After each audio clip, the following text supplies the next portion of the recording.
And a hearty welcome to one and all, back in the car on a nice long drive. And this is episode 66, wow, of the Confessions of a Not So Dangerous Mind podcast. I'd like to thank you all for joining me for my ride home, although I'm sure you'll be checking this out later. If you're checking out episode 66 on the YouTube channel, you're enjoying the content, of course. Haven't clicked like and subscribe as of yet, please do so. Don't forget to turn on those notifications. Or if you're perhaps in the car listening to episode 66 on the audio platforms such as Spotify, iTunes, Amazon Music, Google Podcasts, or iHeartRadio, and you enjoy the content, don't forget to click like, subscribe, and turn on those notifications. So the last podcast I mentioned that I had focused a lot on horror films, the horror genre, when I was at New York University Film School. And another genre I focused on an awful lot, as these things go, Westerns. Now, I happen to be a big fan of Westerns in general. I like the form. I always did. I like how the best films in the genre can set the time period and set the place.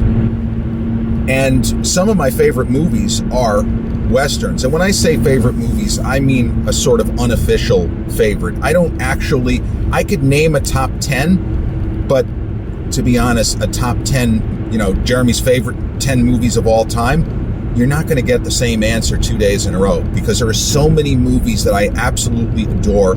There are 3 or 4 that will absolutely be on every top 10 list. First movies I think of.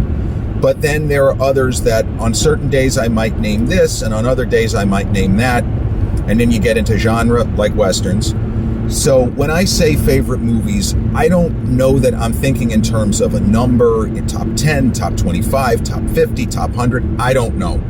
But there are many Westerns which I count among my favorite movies without giving it a numerical ranking system. And one thing that I've always enjoyed about the genre is that many of the greatest filmmakers took a crack at the genre, even if it was not their specialty. For example, when an old school movie fan, cineast, film buff, thinks of Howard Hawks, who directed, for example, the original Scarface in 1931 with Paul Muni. I could say with Paul Muni in the Al Pacino role, but it would be more accurate to say that Al Pacino, 52 years later, played the Paul Muni role. But Howard Hawks directed one of the great Westerns that I love, and certainly would be in my top 5 all time, Red River, which was an incredible pairing of John Wayne and Montgomery Clift. And I'm not going to go into plot description of every film that I might mention, but Red River it's the best of those kinds of Westerns, cattle barons, land drives, land fights, land grabs. It's a really great movie with 2 incredible all-time stars going head to head. And really, it's very difficult for anybody to hold their own against John Wayne. Wayne, as Clint Eastwood later, and people like Harrison Ford and others. When John Wayne was on screen, he's all you saw. He wasn't necessarily that great of an actor. I would argue that Clint Eastwood was a far more versatile performer than Wayne. I don't even think it's close. But Wayne commanded the screen like few others. And in Red River, he has moments of incredible focus and concentration where you feel it. You feel it. He doesn't come across like an actor delivering lines. He's John Wayne. But that Red River would be my favorite John Wayne Western, next to The Searchers by John Ford, another extraordinary filmmaker, and a guy that kind of gave Steven Spielberg, if you believe the true story that Spielberg tells in the movie The Fabelmans, it kind of gave Spielberg the kick in the ass that he needed at the very beginning when he was just getting going. And John Ford gave him some not really fatherly advice, unless it was a father who was going to beat the crap out of you. But John Ford, and many people to this day will consider The Searchers, that's the movie I'm referencing here, to be the greatest Western ever made. And I have seen it. It's a long movie. It's a bit of a difficult watch because John Wayne, his character is a racist. He is a piece of crap. But he's a piece of crap who has a conscience in a bizarre way, a very strange conscience. And why the movie works so well, in a nutshell, John Wayne is a Confederate war hero. He's fighting for the wrong side. Hello. Not a great guy. But he is, and then the movie goes to great pains to show that he's not a great guy. He has an issue with the fact that his nephew is, as he would say it, he's Comanche. You know, he's part Native American. Oh my God. Oh, what a horrible thing, right? But the gist of the story is that John Wayne's character returns home after grueling battle, presumably after the Civil War.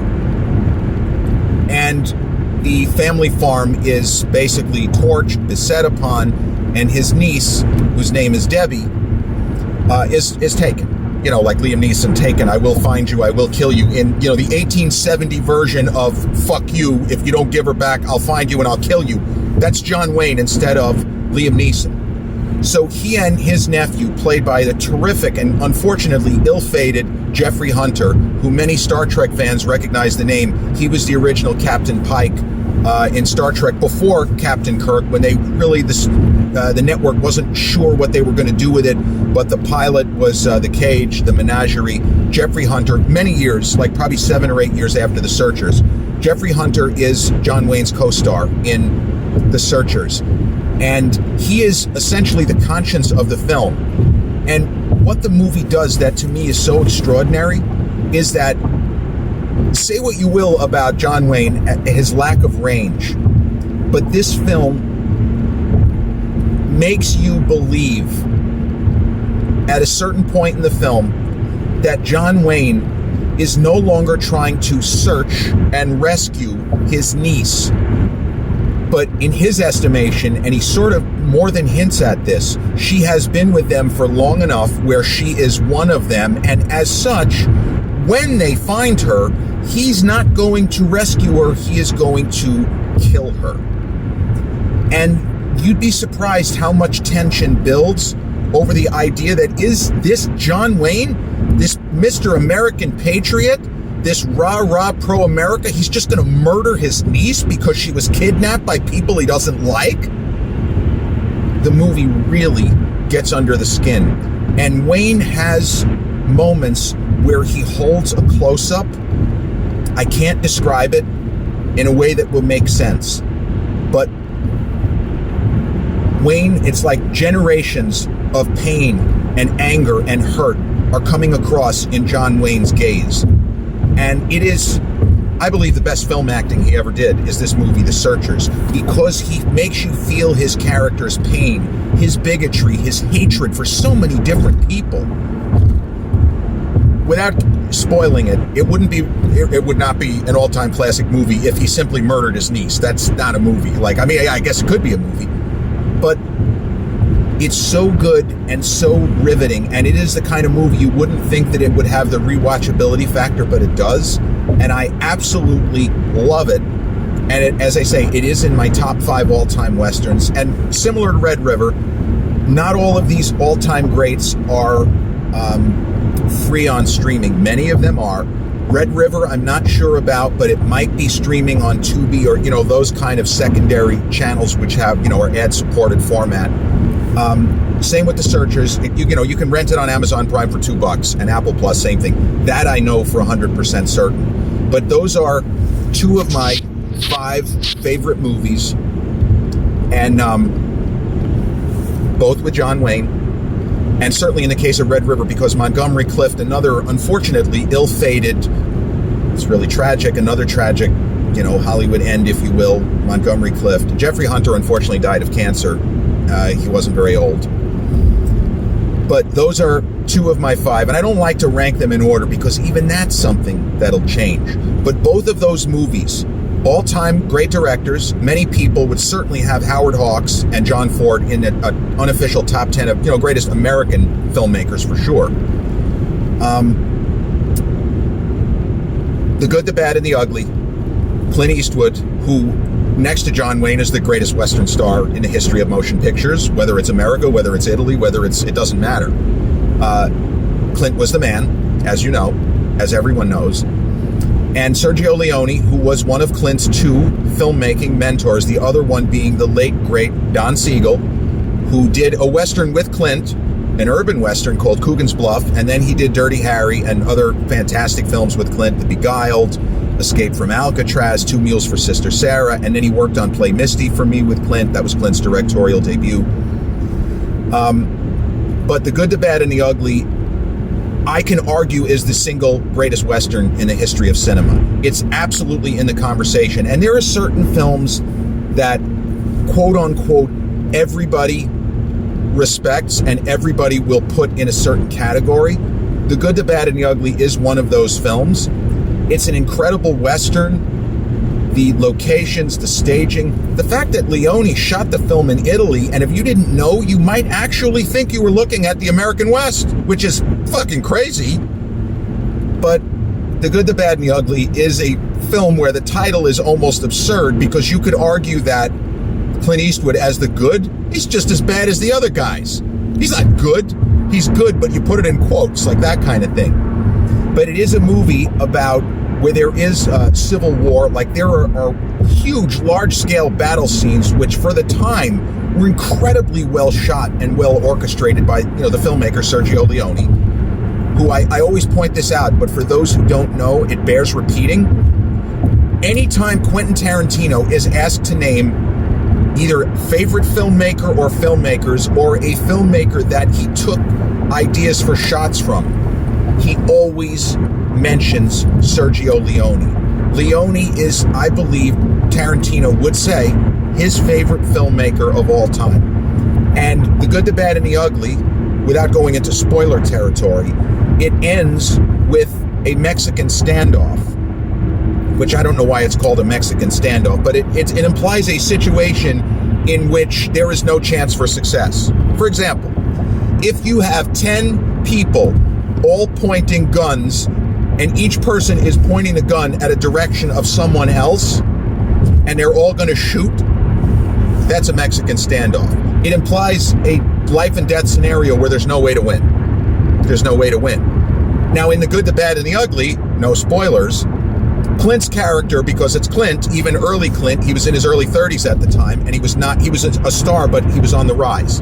He had already done the first $2 of the Dollars trilogy, A Fistful of Dollars, and For a Few Dollars More. So he was the star. But Clint's character figures out, it's almost like a Kobayashi Maru. If you want to talk Star Trek, the Kobayashi Maru is a so-called no-win situation, a test of character.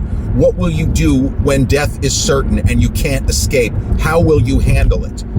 A Mexican standoff is a Kobayashi Maru, but Clint's character, similar to James Tiberius Kirk, who figured out how to beat the no-win scenario essentially by cheating, Clint has the same solution long before Admiral Kirk or Captain Kirk did, where he figures out a way that he is almost guaranteed to not die and guaranteed to succeed in his quest, which in the case of this movie, although there are the scenes of the Civil War and there's some, stuff with families and struggles and whatnot, it's about gold. It's all about gold. It's about three men, the good, that's Clint, the bad, Lee Van Cleef, phenomenal. He was in Escape from New York 15 years later with Kurt Russell, and Eli Wallach, a great old actor, an old friend of Clint. And Wallach was in his 90s when he passed, about 2015-ish. But all three guys, the good, the bad, and the ugly, are looking for gold. But the twist of the story, which isn't really a twist, is that each guy has one component of the puzzle of where the fuck is this gold. So, like, if you know somebody has gold, somebody buried the gold. One of the three guys knows the name of the cemetery. One of the guys knows the name on the grave. And the other guy knows where, because the cemetery is so huge, you're never going to find it, knows where in the cemetery that particular gravesite is. So that's how these three men, who would pretty much just as soon kill one another, more so Lee Van Cleef's character is ruthless, That's how they end up working together for the common goal of, I think it's 200 common goal of 200. I think it's $200,000 worth of gold, or maybe more. But again, think about how much that is inflation adjusted. It's a disgusting amount of money. That's an extraordinary film. And then Sergio Leone made another of my favorite, in my top 5 greatest Westerns ever made, Once Upon a Time in the West, his final large-scale epic Western. Now, his original conception, and all of this stuff you can Google, just in case I'm just making shit up, right? It's possible with Google. You can kind of double check, make sure that I'm giving you the straight scoop here. But Leone originally wanted Clint to come back. And Clint played a character that he would sometimes get names, as dumb as that sounds, in the movies. But in general, he's known as the man with no name. And he wanted Clint to come back for what became Once Upon a Time in the West. And Clint was busy.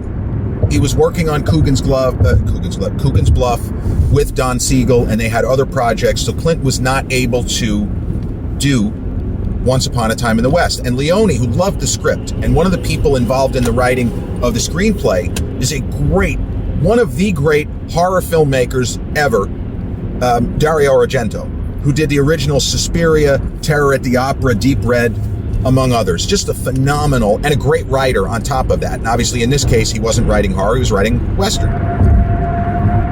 Without being able to get Clint for the lead, Sergio Leone decided to roll the dice and do something bonkers that if he was not Sergio Leone, would not have been able to do it. But because he had this reputation, and he was a guy, everybody respected his craft and his artistry, and he wasn't crazy. He was not a difficult director as far as, oh God, he's like, this was not a renegade, overspending, just wackadoo kind of, okay, he's crazy, let's just leave him alone and hope he turns out a good film. He was very well respected. Everybody knew this guy's got the chops.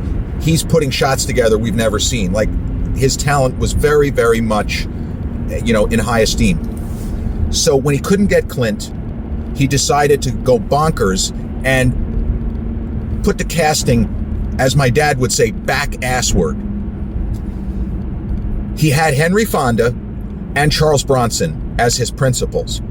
Now, what you would expect, because Henry Fonda pretty much only played humble good guys. We're talking about 12 Angry Men. We're talking about The Grapes of Wrath. Henry Fonda played decent people. Even My Darling Clementine replays Wyatt Earp. He has a moral center. He is a kind and decent sheriff. Charles Bronson often played heavies. He looked like a dangerous guy. Well, Sergio Leone decided, fuck that. Let's do something different. What do you say if we cast Charles Bronson as the hero, and we will make Papa Fonda the most dastardly, disgusting villain in all of Western cinema? And that's what they did. And when I tell you Papa Fonda fucking kills it, Papa Fonda fucking kills it. He is amazing. As a kind of brilliant, he's not just a random killing machine, but he is extraordinary. And Henry Fonda told a story. He didn't understand why.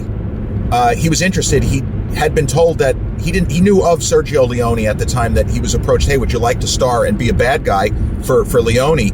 And he watched some of Sergio's films, Good, the Bad, and the Ugly. He said, okay, I definitely want to work with this guy. This guy is brilliant. But he didn't understand why Leone wanted him to play the villain, and what was the thought process. And he didn't get it until they started to shoot the opening scene, which is a scene of a mass killing. And Fonda tells the story. He said, it's this horrible scene, and you see these kind of nameless, faceless assassins just murdering an entire family. It's terrible. And then after this horrendous death and violence,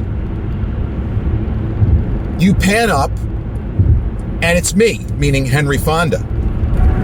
And the entire audience, all at once, is thinking the same thing. Jesus Christ, it's Henry Fonda.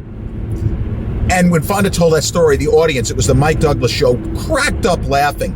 But that's exactly right. If you walk into that movie not knowing who's who and who's what, if you just look at the cast list, you're not thinking anything like that. And the fact that Henry Fonda is doing that, holy shit. And that's why he was cast. He said, Leone casted me just for that one moment when everyone's going to say, holy shit, or whatever you're going to say. It's Henry Fonda. So Charles Bronson as the nominal hero, and there's like, it's a vengeance story, and you're not really sure exactly what's going on, but Bronson's character wants at Henry Fonda's character as Frank, and Bronson is basically playing the man with no name, but in this movie he has a harmonica, so instead of man with no name, he's known as man with a harmonica. And it is just an unbelievable, incredible film, epic, about the building of the railroads. You know, it's a kind of piece of American history that as a younger person I never thought about. You know, how long did it take to build transcontinental rail? I don't know. But this movie gets into that, you know, railroad CEOs of what would that entail in 1870 or whatever the hell time period we're talking about. But incredible gunfights. Close-ups. What Sergio was famous for, those incredible holding of close-ups. And he gets the best performance of Bronson's career for 100% certain. The man barely speaks. He makes Clint Eastwood seem like Laurence Olivier with the, you know, with the big speeches, and Clint didn't give any speeches. But Bronson, it's a 3-hour movie. He has, maybe he's got 10 lines of dialogue, maybe 15. He doesn't have to talk. He acts with his eyes. He acts with his body. He acts with his movements.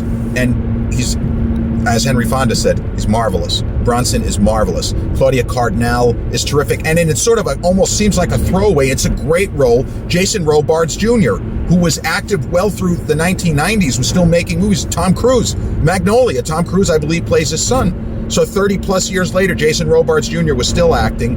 He's great. He plays Cheyenne. And the music by Ennio Morricone. He did that famous do-do-do-do-do-do-do in Good, the Bad, and the Ugly. Musical score is just as great in Once Upon a Time in the West. Now, my fifth and final great Western. And when I give you these 5 Westerns, I would also say, for those of you who are not that familiar with the genre or haven't seen too many, you know, maybe you saw the Coen brothers reboot of True Grit, you know, with Jeff Bridges and Matt Damon a number of years ago.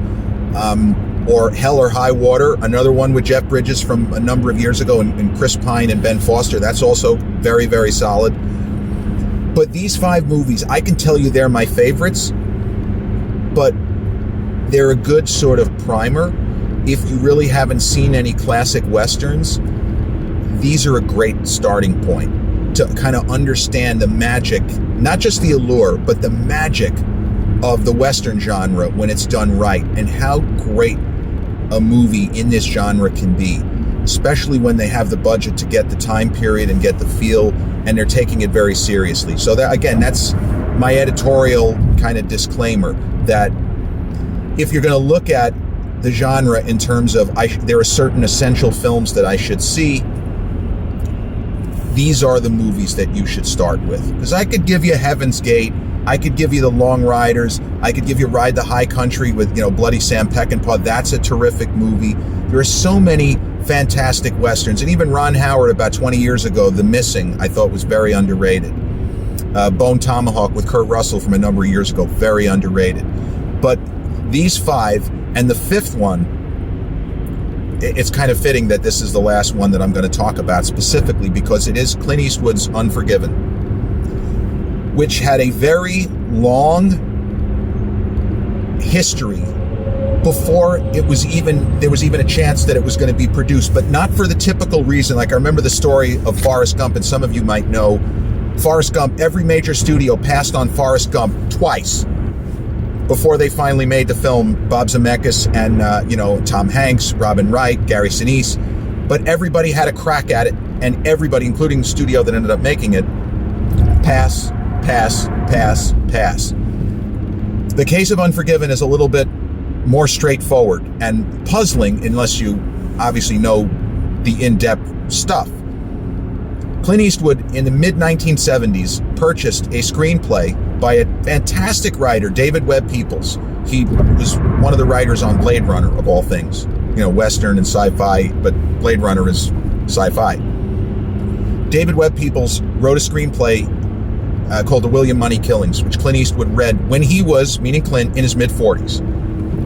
Loved it, absolutely loved it, and said, this is going to be great. This is almost an anti-Western. It's in the genre, but it's doing things that the typical Westerns, even the ones that he had done, even as late as High Plains Drifter, which in a way is a little bit of an anti-Western because the hero is just as bad as the villains, if not worse. I mean, if you want to make that argument, he's terrible. But this was different, and Clint instinctively knew this is a special script, but I can't play this part. I'm not old enough.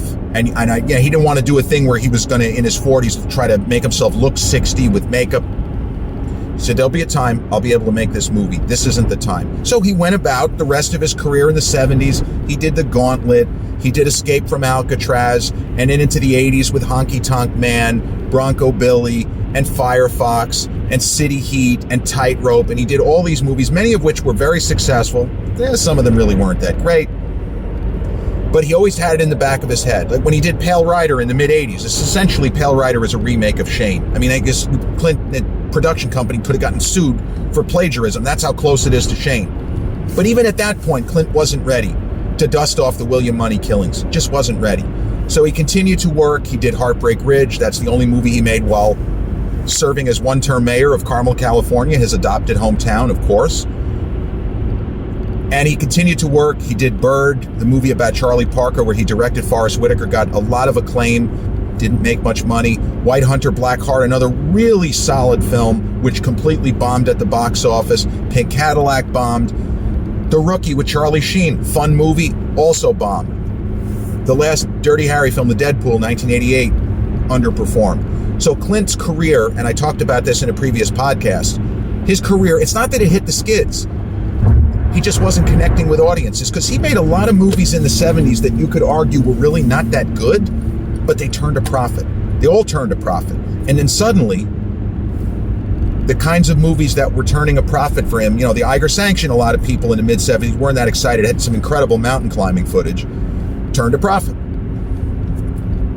He reached a point after the kind of failure, the twin-pronged failure, because 1990 should have been a great year for Clint.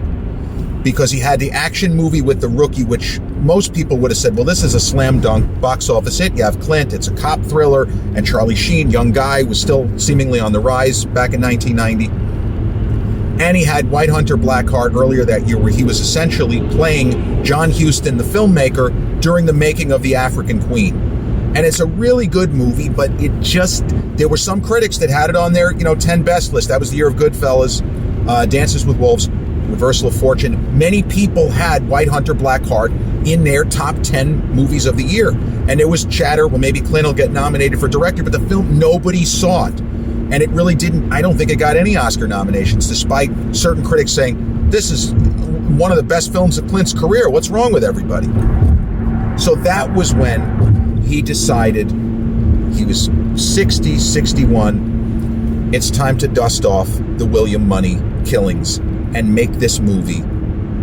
This is the time. And I don't know if, I assume part of it was because his career had kind of skidded and that Warner Brothers they weren't as easy to work with as far as they weren't going to fund just anything that he brought before them. But this was something that they were on board with because the powers that be had always loved the script. And I don't know if they had been nudging him throughout the 80s, maybe you should do that William Money, because that part I don't know. So there's a lot of stuff that took place in the decades like the 80s and 90s, which we're never going to know because they weren't recorded. Nobody posted it on Twitter. We don't know. Nothing went viral. We just have to suppose. What we know for sure is that Clint was able to secure the budget because he had his own production company, Malpaso Productions, which is, again, Clint, on top of everything else, was one of the first big stars to take full control of his career, and he had his own production shingle on the Warner Brothers lot, which, as I say, was Malpaso Productions. That was the name of the company. So he was able to secure the necessary financing. And one thing that Warner knew, Clint Eastwood, every single film produced and or directed under the imprimatur, the banner of Malpaso Productions, every single movie to this day has come in on time and under budget. You want to talk about a record that's never going to be broken? That's it. What a fucking legend. Anyway, beside the point. He secured the budget and he went about getting together his cast. And because he was Clint Eastwood, he was able to get everybody he wanted for every part. Part of the sheriff, he goes for Gene Hackman, and Hackman can't say yes fast enough. Part for Clint's writing partner, Ned, he approaches, or his people approach Morgan Freeman. Morgan can't sign quickly enough. The part of English Bob, the kind of key supporting role, he says, I really would love to get Richard Harris, or Sir Richard Harris. Richard Harris, oh my God, I can't wait to work with Clint. And Frances Fisher, who was the kind of the key role of the prostitute, one of the prostitutes, that was Clint's real life, partner, fiance at the time. So he got her, and she's great in that movie. Frances Fisher, if you don't know the name, she plays Rose's mom in Titanic several years later. So as the William Money Killings went into production, and I realize this is more long-winded than the other ones, but it's always for a purpose, because this movie is worthy of more time. It might be the greatest Western ever made. And also, I have an affinity for Clint. He's my favorite person to ever work in the movie business, and it is crazy how this all worked out. So sometime before production, it was decided that the William Money Killings, not going to work as a title, not going to work. And I don't know whether it was Clint or another person or David Webb Peoples, the writer, or someone else on the production, but somebody came up with the title of Unforgiven. And Clint shot the film mostly in, I believe, British Columbia, if I'm not mistaken, like Alberta. And they shot it pretty quickly. He was very careful with things like not wanting the seams to show. He made sure that all the actors walked at least the last quarter of a mile to the set, so there were no tire tracks where people could say, oh, look at this, there's a limo. Yeah, that, in other words, he didn't want anything to break the fiction. It's a beautiful film. It's gorgeously shot, really well acted. And Clint still had the clout. James Woolbit, who plays Schofield Kid in the movie, is the studio wanted Clint to cast, I don't want to say another Charlie Sheen type, but they wanted him to cast a rising star, like it could have been a Brad Pitt. They didn't necessarily mention Pitt by name, but Clint wanted an actor that no one knew to play the key role of the Schofield Kid. So he found this James Woolbit, who is really, really good in this role.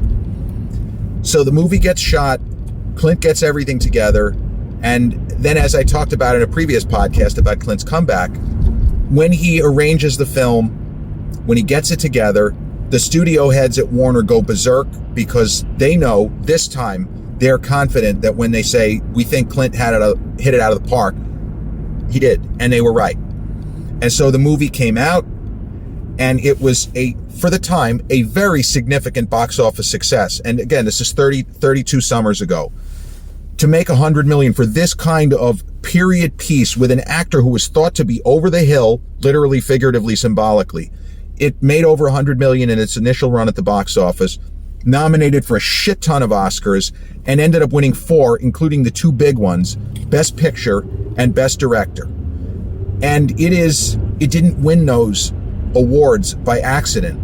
It is a movie that, despite the kind of somber and heavy subject matter, it has immense rewatchability factor because of the strength of the performances, because of just how beautifully shot it is. A Clint cinematographer, Jack N. Green, I think he was nominated for Best Cinematography, but his work is up there with the best of guys like Michael Chapman and Owen Roizman and some of the other great cinematographers, of the day.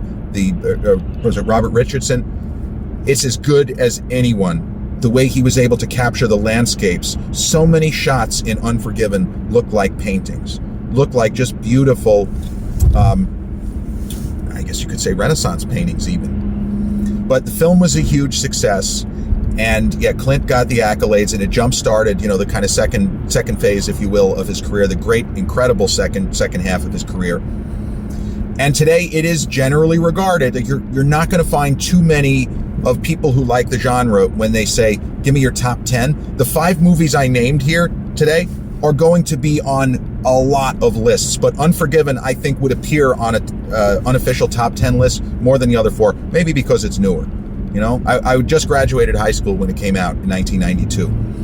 But Unforgiven, I believe, is streaming on Max, if I'm not mistaken. Many, not surprisingly, Clint Eastwood films are on Max because of the connection to Warner Brothers. Warner Brothers Discovery, that's the whole thing with Max and the CEO David Zaslav. So I believe Unforgiven is on Max. I don't know about The Good, the Bad, and the Ugly. I feel like that might be on Amazon Prime. Again, you might have to rent it. But the 5 Westerns I named for you, Red River, The Searchers, The Good, the Bad, and the Ugly, Once Upon a Time in the West, and Unforgiven. They are 5 almost undisputed classics of the form of one of the most enduring, if not the most enduring genres in the history of cinema. Hey, one of the first movies ever, Great Train Robbery, Edwin S. Porter, 1903. It's a fucking Western. What do you think it is? They're robbing a goddamn stagecoach, excuse my French. So it is a genre that has been around since literally the advent of cinema, more than 120 years ago, the Western. And with that, I'm almost home. We have reached the end of episode 66, Route 66 of the Confessions of a Not So Dangerous Mind podcast. I'd like to thank you all for joining me on this ride home in this reverie through some of the greatest Westerns ever made. Not just my favorites, but some of the greatest. If you've checked out episode 66 on the YouTube channel and haven't done so already, and you enjoyed the content, click like, subscribe, and turn on those notifications. Or if you're in the car catching up, listening to episode 66 on Spotify, iTunes, or the other platforms, same rule applies. If you like it, don't forget to click like, subscribe, and turn on the notifications. Now, I'll be back in the studio for episode 67 real soon. Peace out.